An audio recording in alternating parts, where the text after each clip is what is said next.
Olá, seja bem-vindo a mais uma edição do programa Educação em Pauta e no programa de hoje já temos no nosso estúdio o professor José Medeiros do Nascimento Filho. Ele é médico psiquiatra e também médico de família e professor do Departamento de Tocoginecologia da Universidade Federal do Rio Grande do Norte e está conosco para conversar sobre Setembro Amarelo e sobre um projeto de extensão que surgiu neste ano, Coração Azul.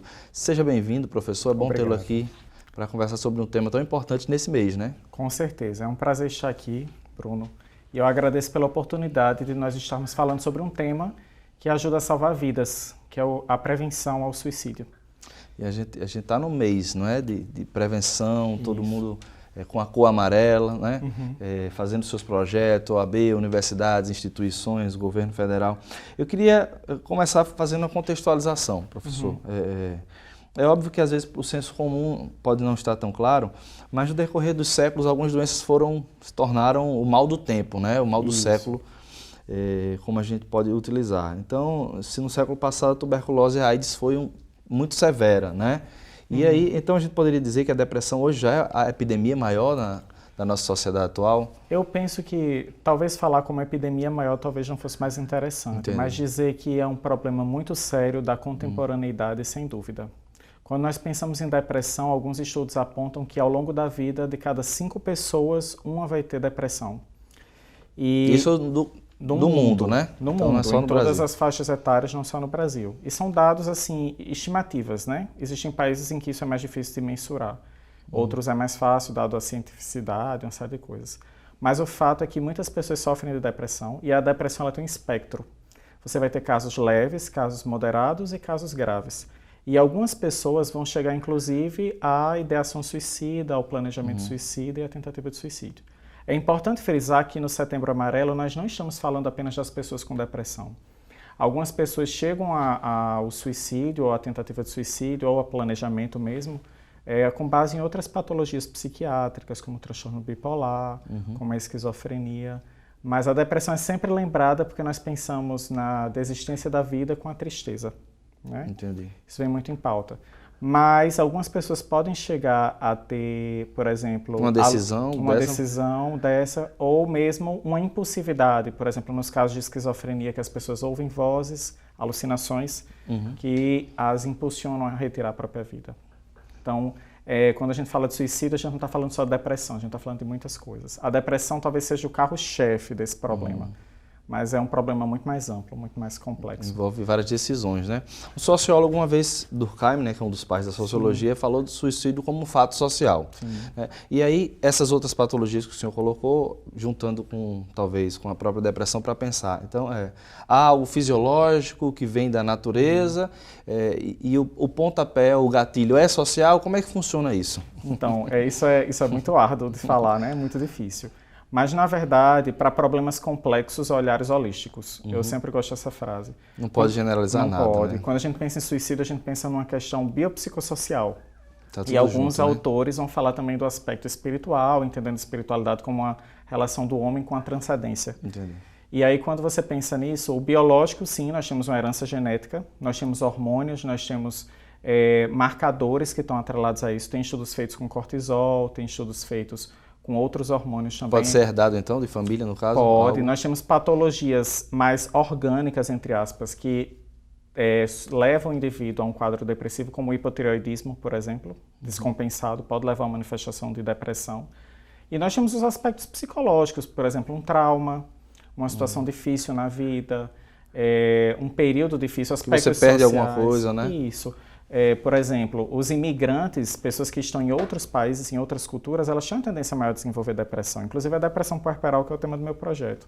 Foi feito trabalhos com mulheres imigrantes e mostram que o índice nelas chega às vezes 40%, 50% de depressão no puerpério, se comparado com mulheres nativas de uma cultura.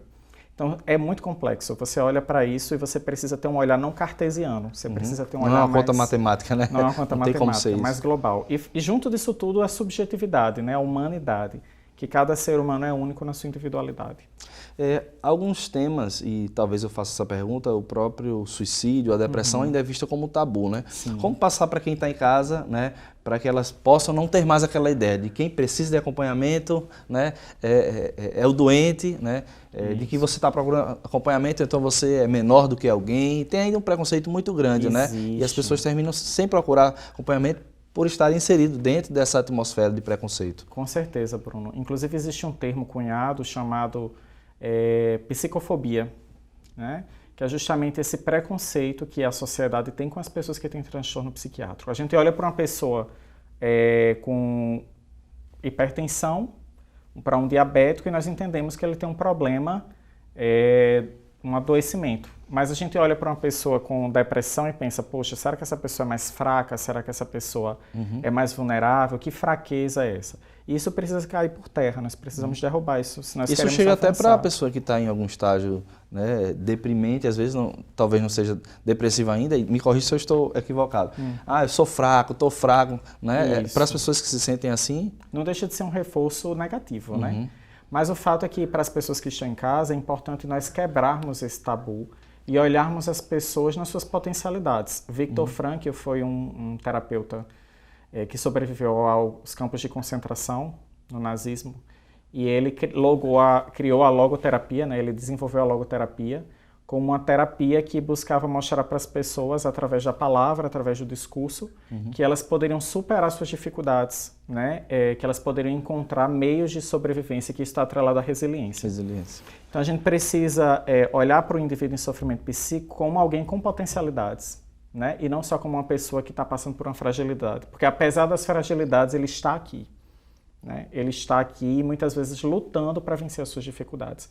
E nessa luta vão entrar aspectos biológicos, medicações que podem auxiliar, que às vezes precisam, a psicoterapia como uma ferramenta muito importante, o diálogo, né, como forma de crescimento, o diálogo com profissionais, os vínculos que essa pessoa tem, e aí tem ferramentas hoje na medicina para isso, na saúde, como o genograma, ecomapa, para você saber como é que a pessoa se relaciona com o mundo, se ela tem apoio social, suporte, família, trabalho, né? Amigos, a espiritualidade, a atividade física que libera substâncias do prazer, substâncias do relaxamento, que é imprescindível para todos nós, né? Mas para as pessoas que têm um adoecimento nessa área é mais do que ninguém. Acho que assim é fundamental, é uma boa arma. É um pontapé inicial importante. Sim, às vezes não inicial, porque às vezes a anedonia, que a gente chama, que é a perda do prazer nas atividades cotidianas, está muito grande e a pessoa não consegue se motivar para começar uma atividade. Mas aí no tratamento, ao longo do tratamento na terapêutica, a pessoa ganha ânimo e esse é o momento de iniciar uma atividade física.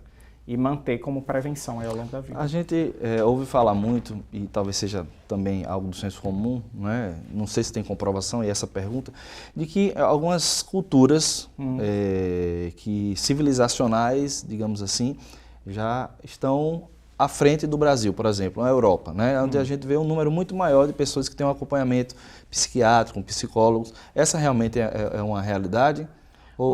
Porque a gente sempre ouve discurso aqui em off, né? Por exemplo, no Brasil tem muito esse tabu, mas sociedades mais evoluídas é muito comum você ter acompanhamento. É isso mesmo?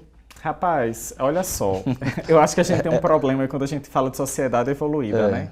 Porque a gente já entra num debate antropológico até da coisa, né? Será que existem evoluções entre as sociedades ou existem formas diferentes de viver? Claro. Por exemplo, o brasileiro tem uma coisa, e o latino de uma forma geral, mas o brasileiro em especial, que a gente está perdendo ao longo do tempo, mas que é essencial. O relacionamento interpessoal. O toque, né? O toque, o olhar no olho, o sentar para tomar um cafezinho junto, o abraçar, que são coisas que, até do ponto de vista fisiológico, liberam substâncias como a ocitocina. Por exemplo, o toque, o contato, a relação interpessoal, que é o mesmo hormônio que ajuda a mulher no trabalho de parto. Né? Impressionante. E que aí quando o bebê nasce, esse hormônio vai estar atrelado se pensa que esse hormônio está atrelado ao vínculo mãe-bebê, é o hormônio da maternidade. E tem sido feito estudos, por exemplo, com crianças autistas que não têm esse vínculo tanto social com a ocitocina, tentando estimular isso aí, ponto. Mas o fato é que não dá pra gente dizer que as outras culturas são mais avançadas. Agora, no Brasil, o que é que a gente precisa combater? A gente precisa combater o preconceito. A gente precisa combater o estigma, a coisa do que eu sou melhor, a coisa que eu não preciso, né? Que psiquiatra é coisa de pessoas loucas, né? E às vezes uma boa consulta com um profissional pode ajudar a lidar com tantas demandas internas, né? E trabalhar. Um ponto importante que eu quero frisar, Bruno, é que se a gente vai falar de suicídio, se a gente vai falar de sofrimento psíquico extremo, a gente tem que estimular as pessoas a falarem, a se colocarem, a expressarem a sua dor. Né, não se isolarem, porque a partir do momento que elas se expressam, elas vão estar dividindo um pouco o seu sofrimento. E já há um acompanhamento também, queria fazer uma pausa só para dizer que o Centro de Valorização da Vida, né, uma ONG muito antiga no nosso país, tem o 188, se você precisar de acompanhamento, é muito importante, né, professor? Isso. Essa campanha nacional, ela é muito importante também para desmistificar isso? Sim, sem dúvida. É importante, é fundamental, na verdade, que nós possamos ter campanhas desse tipo para desmistificar esse tipo de problema e para que as pessoas que estão em sofrimento psíquico intenso busquem ajuda e para que as pessoas que estão ao redor saibam como lidar. Muitas vezes a gente pensa, a pessoa está com ideação suicida, ela é fraca, ela não tem forças, e esse tipo de comentário só atrapalha. Só atrapalha. A gente precisa, na verdade, chegar para essas pessoas e dizer, olha, eu estou aqui para lhe ajudar. Sinto muito pelo que você está sentindo agora nesse momento. Como eu posso te ajudar? Como eu posso contribuir com você na sua história? Nesse momento tão difícil para você. Não tentar entender uma coisa que às vezes só o outro está entendendo. Eu creio, e a gente já conversou, que não é uma conta matemática, obviamente. É muito mais subjetivo do que isso, envolve também a questão individual. Mas, se é possível, como a gente poderia indicar para o nosso público, tem alguém no seu trabalho que tem algumas características, que precisa de um acompanhamento. Então, como fazer esse alerta para que, como família ou como amigos do trabalho, possamos identificar essas pessoas? Você fala sobre fatores de risco? Sim, fatores de risco. Você sabe, por exemplo, que alguns fatores de risco são homens jovens, pela impulsividade. Os homens, eles são mais letais que as mulheres. Os homens, quando eles tentam o suicídio, normalmente eles completam o ato. Ao passo que as mulheres, elas tentam mais do que os homens. Só que elas tentam de formas menos letais. Isso já é visto no mundo todo. Então, homens jovens, homens e mulheres idosos que não têm vínculos, assim, pessoas que estão muito solitárias, pessoas institucionalizadas, que vivem em instituições de longa permanência, presidiários, pessoas hospitalizadas de longo tempo, que têm uma tendência a ter mais desesperança, usuários de substância psicoativa, né, de álcool e outras drogas, são alguns dos grupos de fator de risco. Minorias, pessoas assim, que sofrem opressão cultural e social, e pessoas em extrema vulnerabilidade social também. São grupos que nós precisamos ter um alerta, olhar com mais cuidado. E aí a dica encontrou uma pessoa assim, apoiar, conversar, ouvir atentamente, ter empatia e encaminhar para um serviço profissional. Não levar essa carga sozinho. Acompanhar a pessoa, oferecer apoio, oferecer cuidado, mas dividir esse cuidado com outras pessoas, profissionais, médicos, psiquiatras, médicos de família, psicólogos, as pessoas que têm vínculo com essa pessoa em sofrimento, então familiares. Às vezes conta para um amigo e a família não sabe, né? Então, isso. Falar com a família e acompanhamento especializado. Seria fazer um acompanhamento ali conjunto. E esse falar com a família, tudo que for feito, sempre em pactuação com a pessoa em sofrimento. Né? Às vezes ela não quer que se abra para a família, mas ela aceita uma ajuda profissional. Então, o que a gente puder ganhar de espaço nessa batalha, tá valendo. Tá valendo. A gente vai fazer um intervalo e voltamos a falar sobre isso no próximo bloco. Você não sai daí. Já já a gente volta com o segundo bloco do programa Educação em Pauta. Até lá.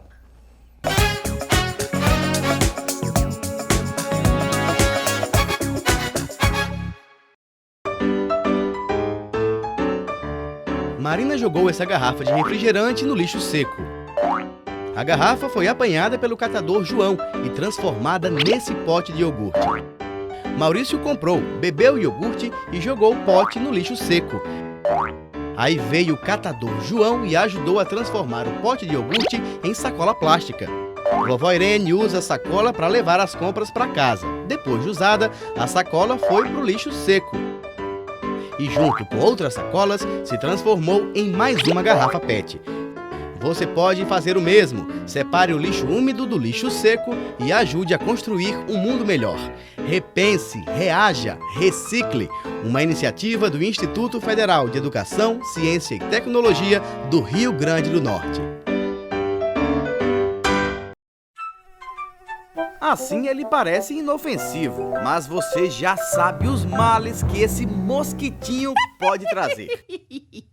Por isso, todo cuidado é pouco para que o Aedes aegypti não se prolifere. Aí vão algumas dicas. Verifique caixas, reservatórios e depósitos de água. Eles devem permanecer limpos e lacrados. Deixe o terreno limpo de copos plásticos, pneus, sacos de lixo.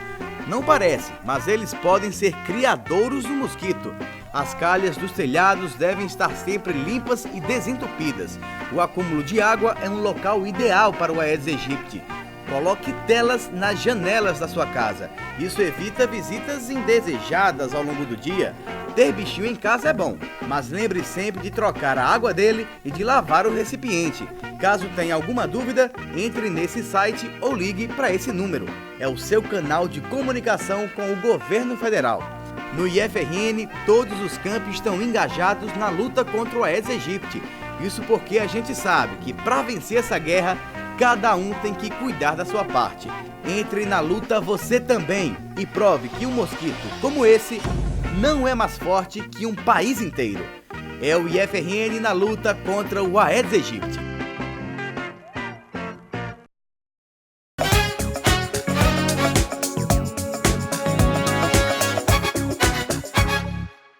Voltamos com o segundo bloco do programa Educação em Pauta e você continua a conferir a entrevista com o professor José Medeiros do Nascimento Filho, professor universitário, pesquisador na área, né? Atua também na assistência.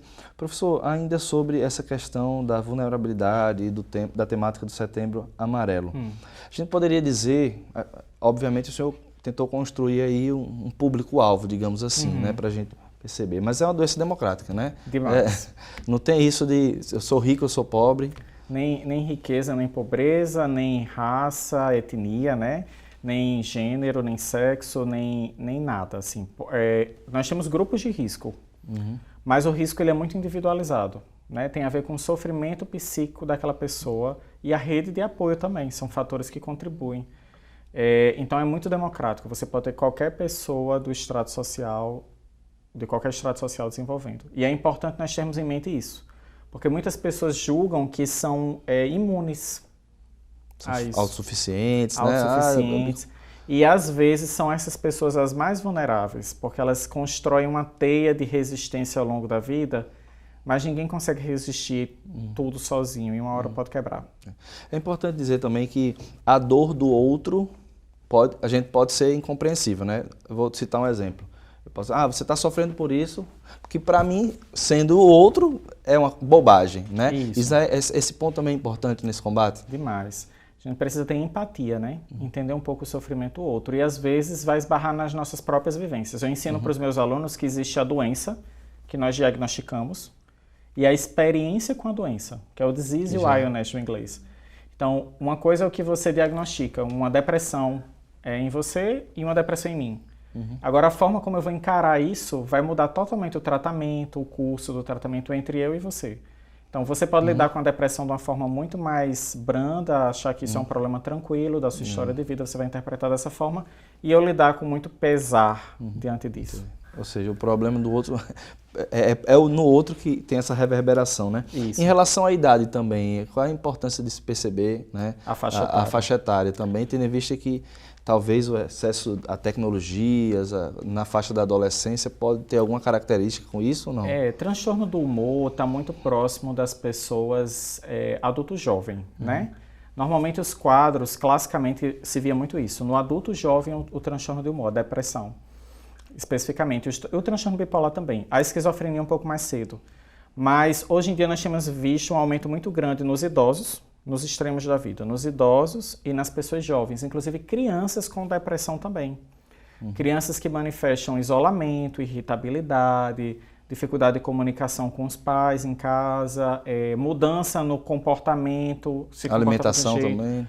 De um padrão alimentar, ou comendo excessivamente ou comendo pouco, mudanças no sono, porque a depressão é um quadro que mexe com o ser do indivíduo em vários componentes. Então você vai ter indivíduos com depressão que vão se alimentar muito, outros vão se alimentar pouco. Isso entra dentro dos critérios diagnósticos.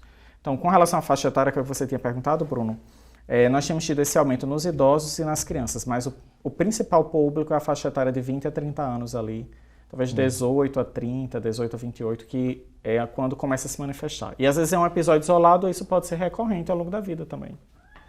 Em uma matéria, tem cerca de um ano, né, do G1, de 20 de setembro de 2018, disse que no último ano, 2017 para 2018, né, o Brasil tem um caso a cada 46 minutos de tentativa. Então, realmente um dado muito agravante, né, professor? No mundo, em 2015, a OMS sugeriu que tinha 800 mil mortes por ano de suicídio, quase 1 milhão de pessoas no mundo por ano. E se estima que em 2020 esse número vai chegar a 1,5 milhão. Isso é muito preocupante, né? É a 10ª causa de morte no mundo.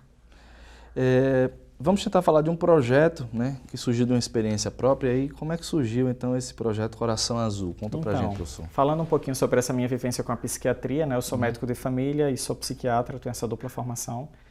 E por mais que eu tenha essa leitura da gestação, essa leitura da depressão enquanto profissional, eu vivenciei isso um pouco de perto, né? Na minha casa, eu sou casado e minha esposa teve 3 abortamentos seguidos. E aí, após o 3º abortamento, ela engravidou na semana que a irmã faleceu. Então ela passou por 4 lutos. E foi uma gestação difícil, ela teve alguns problemas de saúde e nisso ela desenvolveu alguns sintomas de depressão. E aí, essa realidade que eu vivenciei tão de perto me estimulou a estudar mais sobre a depressão puerperal, que a gente chama hoje de depressão no periparto, e criar o projeto Coração Azul. Falando resumidamente, as mulheres, quando elas têm o bebê, quando ocorre o parto, os hormônios eles tendem a cair muito abruptamente, o estrogênio e a progesterona. Então, estudos mostram que de 50% a 70% das mulheres vão desenvolver o blues puerperal, que é uma sintomatologia branda, semelhante à depressão, em que a mulher vai ficar apática, insone, irritada, mas isso aí costuma regredir em alguns dias, sem nenhuma intervenção psicoterápica, sem nenhuma intervenção farmacológica. Até rejeitar o próprio filho? Chega a esse nível? Esses quadros de rejeições já entram na depressão puerperal, já são quadros mais intensos. 50% a 70% vai ter essa sintomatologia branda. De 30% a 10% vai ter a sintomatologia da depressão puerperal. Então tem trabalhos, por exemplo, na Espanha, 6% das mulheres têm depressão puerperal. No Brasil, 14%.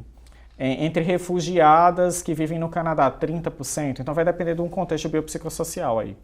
E o que é a depressão puerperal? É a depressão no período puerpério, que é esse período pós-parto. Mas se sabe que muitas das mulheres que desenvolvem a depressão no puerpério já tinham depressão desde a gestação.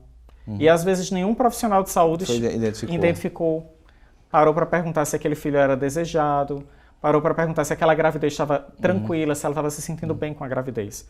Então, um dos objetivos do nosso projeto de extensão, que se chama Coração Azul, que é com foco nesse baby blues, né, que vem do blues, da música, né, da música, do ritmo blues, e aí nós escolhemos o nome Coração Azul para fazer esse trocadilho, é identificar essas mulheres e capacitar profissionais no estado do Rio Grande do Norte para, durante o pré-natal e durante o puerpério, identificar essas mulheres com sintomatologia de depressão. E aí começou a funcionar esse ano? Em que passo estamos já dentro desse projeto? O projeto é bem usado, né? É o primeiro ano do projeto. Começou agora em 2019 e nós tínhamos mais ou menos umas 4 vertentes, que envolvia desde capacitação dos profissionais, identificação das puérperas através de um projeto de pesquisa que já está ocorrendo na maternidade Januário Cico, em que alguns alunos de medicina estão identificando essas mulheres, abordando. Nós estamos fazendo também coleta de hormônios para identificar o cortisol e a ocitocina nessas mulheres, alguns dos hormônios que eu citei hoje aqui. E estamos fazendo algumas capacitações. Fizemos uma já no município de Jundiá, temos perspectiva de fazer no município de Monte Alegre, em João Câmara e outras cidades. Nós estamos com essa perspectiva de expandir. Inclusive, eu me coloco à disposição para que, se outros municípios, através dessa matéria, tiverem interesse, nós levarmos também para essas localidades. Porque sabemos, Bruno, que muitas vezes a realidade da saúde no interior é muito árdua. né? E intervenções desse tipo podem salvar mulheres de cometer o suicídio ou mesmo o infanticídio, né? A morte do bebê também, nesse espectro aí da depressão puerperal. Importantíssimo. Uma pesquisa, essa um pouco mais antiga, mas pelo IBGE, né? Cita alguns dados entre homens e mulheres, mas dizem que a depressão ela afeta 3 vezes mais as mulheres. Mas é 2013, não sei se isso mudou, tendo em vista esse longo período da pesquisa. E isso acontece? As mulheres são mais vulneráveis à depressão do que os homens, né?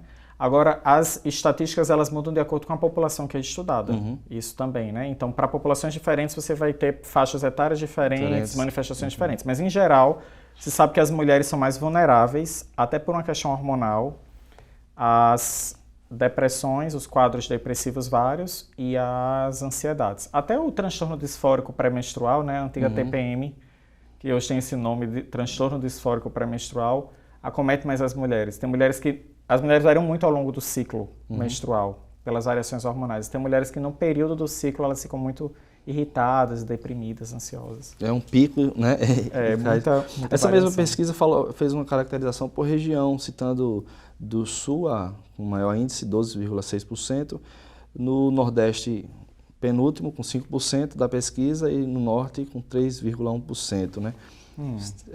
É óbvio que a pesquisa não está completa, mas teria alguma coisa a ver com o clima, com regiões mais próximas? Se sabe que o clima, a exposição ao sol, ela ajuda muito no humor, a melhorar o humor. Então, países mais frios, como os países nórdicos, ali eles tendem as pessoas a terem manifestações de depressão mais intensas por causa da questão da exposição solar. Entretanto, se sabe que no Brasil isso não é uma condição assim tão conclusiva, tão fechada. Você tem estados, por exemplo, como o estado do Piauí, que é um estado super quente, em que você tem índices consideráveis de suicídio, por exemplo. E isso varia de local para local. Então, o Brasil é muito multicultural, muito miscigenado, continental. Um país continental, né? Então, não dá para fechar tanto. Às vezes, os estudos, se for baseado em dados secundários, então, menor validade, porque os dados no Nordeste têm muita subnotificação.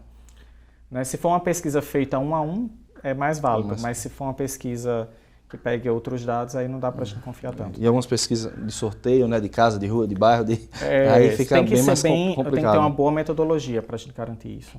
Existem algumas outras síndromes que afetam esse processo de depressão, como, por exemplo, a de Burnout, ou outras que possam ser contextualizadas? Existem, por exemplo, a síndrome de burnout. Nós fizemos um trabalho em um hospital público aqui de Natal. Encontramos uma prevalência de 40% de síndrome de burnout nos profissionais do hospital. E isso é importante porque a síndrome de burnout é uma síndrome basicamente ocupacional, né, relacionada ao trabalho, do esgotamento. A síndrome de burnout, por exemplo, que você citou, ela não entrou nas entidades diagnósticas da medicina ainda. Ela é uma síndrome que é pesquisada, que é estudada, mas parece que ela não tem uma fisiopatologia própria. Tem características de outras. Isso, ela parece que é uma grande predisposição para ansiedade e depressão. Então, as pessoas que têm burnout, né, que é a baixa realização pessoal, a pessoa não se sente realizada no que faz, a exaustão emocional, a emoção chegou num pico que você não consegue mais controlar e que você não lida mais bem com as suas emoções, e a despersonalização, que você começa a fazer coisas que antes você não fazia. Por exemplo, tratar os outros mal, tratar um paciente mal, gritar alguém, agir de uma forma que não é o seu natural. Essa síndrome, ela predispõe muito a quadros ansiosos e quadros depressivos. E é importante. Mas existem várias outras. Nós temos a distimia, as pessoas que são irritadas, aquela pessoa que é irritada cronicamente. Qualquer coisinha explode. O transtorno disfórico pré-menstrual, que eu falei relacionado à menstruação. Os transtornos de personalidade também, que às vezes se mesclam com quadros depressivos, como o transtorno de personalidade borderline, que tanta gente ouve falar aí, né? E que tem um quadro tão pleomórfico, né? Com tantas manifestações, tão variado. Enfim... Tem muitos, né? É um mundo. Professor, infelizmente, né, esse é um tema muito importante, a gente poderia até ter mais tempo para falar, mas exploramos um pouquinho dele nesse mês, né, participando dessa campanha. Eu queria fazer uma pergunta. O UOL também atende a comunidade externa? Atende. Nós temos a rede de atenção psicossocial do município de Natal, né, que se baseia nos postos de saúde, nas unidades básicas de saúde. E, em geral, os encaminhamentos são feitos para os serviços psiquiátricos que nós temos no município. Um deles é o Hospital Universitário Onofre Lopes, que dispõe de leitos de psiquiatria para internação, né, em casos mais extremos, e dispõe de ambulatórios de psiquiatria e de psicologia também. Mas esses encaminhamentos, esse fluxo para o UOL, ele passa pelas unidades básicas de saúde. Então, em síntese, a pessoa que busca tem que ser direto em sofrimento, ela deve buscar os postos de saúde, né? Os médicos de família, os enfermeiros, falar sobre sua dificuldade. Isso vai ser analisado e, dependendo do caso, isso vai ser encaminhado para o psiquiatra, para o psicólogo, ou muitas vezes vai ser resolvido. Nos países... Os países mais avançados, com sistemas de saúde mais avançados, 70% a 80% dos casos são resolvidos nos postos de saúde, como na Inglaterra, por exemplo. E isso tem sido uma realidade cada vez mais vista no Brasil, né? Essa questão da resolutividade da atenção básica. Bons médicos podem resolver. Busquem, então, acompanhamento, né? Isso, com certeza. Muito obrigado, professor Medeiros, pela entrevista de hoje. Eu que agradeço. E você de casa, muito obrigado pela sua audiência. A gente termina aqui mais uma edição do programa Educação em Pauta, mas eu sempre faço convite ao final dos nossos programas para que no próximo sábado, às 10h30, você sintonize novamente na telinha da TV Câmara para acompanhar mais uma das nossas edições do programa Educação em Pauta. A gente se vê na semana que vem. Até lá!